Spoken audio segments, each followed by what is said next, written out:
Baik, shalom. Saya percaya kita semua selalu bersemangat dan masih sukacita untuk menerima kebenaran firman Tuhan, sekalipun kita mungkin untuk sementara tidak bisa berjumpa lagi dengan secara fisik, tapi bisa secara online seperti ini. Mari kita berdoa untuk menerima kebenaran firman Tuhan. Ya Bapa, kami percaya Engkau hadir di sini. Roh Kudus, jamah setiap kami. Dimanapun anak-anak-Mu berada, biarlah mereka mengalami lawatan-Mu, sehingga firman Tuhan yang ditaburkan sungguh membuat hidup kami semakin bersinar terang di tengah kegelapan. Di dalam nama Yesus kami siap terima firman-Mu. Haleluya, amin. Oke, kesempatan kali ini saya akan melanjutkan pelajaran kita yang sempat tertunda, yaitu tentang beberapa hal penting yang harus kita miliki sebagai anak-anak muda Kristen di tengah pengaruh teknologi yang patut kita waspadai. Ya, di dalam 1 Korintus 13 ayat yang ke-13 ada 3 hal penting yang harus dimiliki setiap orang percaya, yaitu iman, pengharapan, dan kasih. Meskipun 3 hal ini sangat penting dan sangat-sangat dibutuhkan oleh kehidupan kita, tetapi 3 hal ini bisa menjadi sia-sia jika tidak diimbangi dengan tindakan yang lain. Iman itu baik, tapi sekalipun orang punya iman, akan menjadi sia-sia jika tidak disertai perbuatan. Pengharapan itu juga sangat baik, tapi sekalipun orang memiliki pengharapan, itu menjadi sia-sia jika pengharapan tidak disertai dengan ketekunan.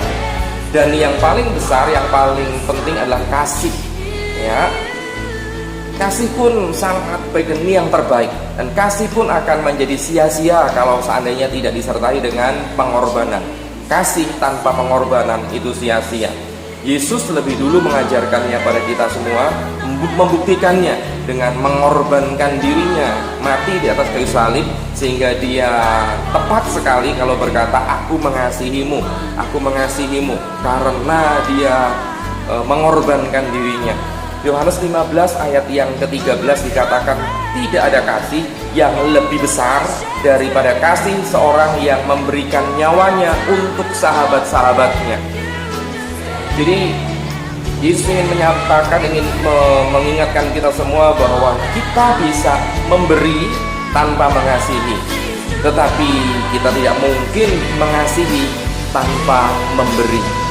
Dalam hukum kasih dikatakan, hukum yang pertama itu, kasihilah Tuhanmu, Tuhan Allahmu dengan segenap hati, jiwa, dan segenap akal budimu. Dan hukum yang kedua, kasihilah sesamamu manusia seperti dirimu sendiri. Jadi memang harus selalu ada yang diberikan ketika kita berkata aku mengasihimu. Mengasihi Tuhan segenap hati, jiwa, akal budi. Mengasihi sama, kita harus mengasihi diri sendiri. Dan apa yang akan kita berikan? Apa yang harus kita berikan? Yesus berkata bahwa jika kita mengaku mengasihi Tuhan, jika kita mengaku mengasihi Tuhan, ya, maka kita harus mengasihi sesama. Di dalam 1 Yohanes 4 ayat yang ke-20 dikatakan, jika seorang berkata aku mengasihi Allah dan ia membenci saudaranya, maka ia adalah pendusta. Karena barang siapa tidak mengasihi saudaranya yang dilihatnya, tidak mungkin mengasihi Allah yang tidak dilihatnya. Oke, ini hal pertama yang harus kita pahami. Kalau pertanyaan lalu apa yang bisa saya berikan sebagai wujud bahwa aku mengasihi Tuhan? Kalau kita ngaku mengasihi Tuhan, berarti kita harus mengasihi sama. Tidak mungkin kita berkata aku mengasihi Tuhan yang tak kelihatan, sementara orang-orang yang kelihatan saja belum bisa kita kasihi. Karena itu, kalau kita masih gagal mengasihi sama, kita dikatakan penipu kalau kita berkata mengasihi Tuhan. Sehebat apapun ibadah kita, serajin apapun, bahkan sehebat apapun pelayanan kita, tetapi kalau kita belum bisa mengampuni kesalahan orang, berarti semuanya sia-sia. Kalau kita mengasihi Tuhan, berarti kita harus memberikan pengampunan. Apa yang kita berikan kalau kita mengasihi Tuhan? Berikan pengampunan pada orang yang menyakiti kita, berikan bantuan, pertolongan pada orang yang membutuhkan, dan tentunya yang paling utama adalah orang tua kita. Ya, jangan sampai kita hebat melayani, jangan sampai kita memenuhi semua jadwal ibadah, tetapi ternyata di rumah orang tua kita tidak tertolong. Sementara orang tua kita membutuhkan pertolongan, seakan-akan kita menutup mata. Yang kelihatan saja seringkali kita gagal untuk mengasihi. Mana mungkin kita bisa mengasihi Tuhan yang tidak kelihatan. Atau mungkin seringkali kita menolong orang tua, membantu orang tua, tetapi kita tidak pakai kasih. Kita menolong tapi mukanya cemberut. Kita menolong tapi sambil bersungut-sungut. Itu pun sia-sia. Ya, apalagi yang bisa kita berikan kalau kita memang mengasihi Tuhan? Kita harus mengasihi sesama. Berikan perhatian pada orang sekitar. Berikan perhatian. Jangan memperhatikan handphone terus. Jangan sampai mata kita ke HP terus, sementara orang di sekitar kita kurang memiliki perhatian, kurang mendapatkan perhatian. Ya, dan apalagi yang bisa kita berikan ya selain perhatian? Ya, jangan sampai orang-orang sekitar kita memandang kita pendusta, ya. Jadi anak-anak yang mager, malas gerak. Beri juga hormat sama orang tua. Artinya mari dengarkan nasihat dan perhatikan setiap didikannya. Ya, itu hal yang perlu kita ketahui. Kalau kita ngaku ngasihi Tuhan, kita harus mengasihi sesama. Berikan pengampunan, bantuan, perhatian, dan segala sesuatu yang bisa kita berikan. Lalu berikutnya, hukum yang kedua dikatakan kita harus mengasihi sesama. Kalau kita mengaku mengasihi sesama, berarti kita harus bisa mengasihi diri sendiri lebih dulu. Karena dikatakan kasihilah sesama manusia seperti mengasihi dirimu sendiri. Jadi tidak mungkin kita bisa merawat orang lain jika tubuh kita sendiri kita belum merawatnya. Jika merawat tubuh sendiri saja kita malas, bagaimana kita mau merawat orang lain? Jadi kalau kita mau mengaku mengasihi sama, kita harus mengasihi diri sendiri. Jadi berikan perawatan yang terbaik bagi tubuh. Ingat, tubuh kita adalah bait Allah. Berikan perawatan yang terbaik bagi tubuh. Makan yang cukup, makan yang sehat. Jangan sembarangan makan, ya. Istirahat yang cukup, tujuannya supaya kita sehat. Karena orang yang sakit tidak mungkin mengobati orang yang sakit. Kita nggak mungkin bisa mengasihi sama kalau kita sendiri belum bisa mengasihi tubuh kita. Yesus berkata bahwa tidak mungkin orang buta menuntun orang buta, karena keduanya bisa masuk lubang. Selain perawatan terhadap tubuh, jangan lupa dalam hidup kita ini ada 3 unsur, tubuh, jiwa, dan roh. Jika merawat tubuh sudah bisa, maka kita harus merawat jiwa kita. Berikan perawatan yang terbaik bagi jiwa kita. Jiwa berbicara tentang pikiran, perasaan, dan kehendak. Jadi tambahkan pengetahuan, jangan malas belajar. Tambahi terus, isi terus dengan wawasan yang positif. Wawasan yang positif. Karena kita tidak mungkin memberitahu kalau kita sendiri tidak tahu. Kita nggak akan pernah bisa mengajari orang lain kalau kita sendiri tidak mau belajar. Ya, tambahkan pengetahuan dan cari hiburan secukupnya. Kita nggak mungkin juga bisa memberikan penghiburan kepada teman yang sedih kalau kita sendiri masih sedih, diri kita sendiri masih susah. Jangan lupa mencari hiburan, tetapi ada batasnya, secukupnya saja.